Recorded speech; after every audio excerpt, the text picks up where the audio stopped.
हा नाही, पक्षश्रेष्ठींच्या गाणं आहे बाबा. सुवर्ण पाचपुते 15 वर्षापासून काम करतायत. 2014ला सुद्धा त्या इच्छुक होत्या आणि वातावरण सुद्धा पक्षालाही चांगलं होतं आणि आपल्यालाही चांगलं होतं. पण मोठं कोणतरी व्यक्ती येते म्हणून आपल्याला पक्षाने थांबायला लावले.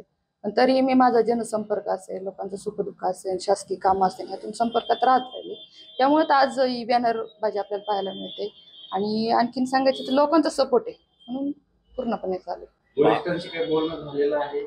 वरिष्ठांच्या कानावर घातलेलं आहे मी सगळं. मी तयारी करते आणि मला वाटतं भाजप पक्ष घराणेशाहीला किती मानतो हे पण मला पाहिजे.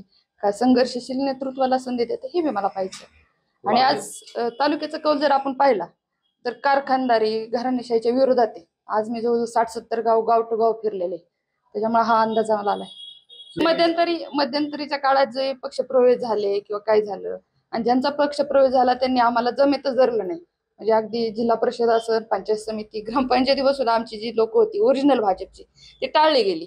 मग तीच लोक एकत्र आली आणि त्यांनी सांगितलं, सुवर्णताई आपण एक नाव पुढे करू, ते तुम्ही असताल, आम्ही तुमच्या बरोबर सगळ्या गटात गावात आम्ही फिरू.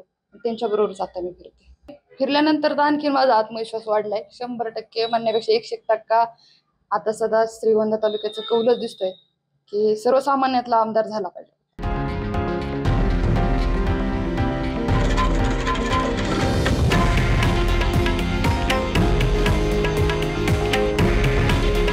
हे आहे देशातील नंबर 1 न्यूज नेटवर्क आणि आपण पाहत आहात TV9 मराठी. काळजी तुमची, हित महाराष्ट्राचं.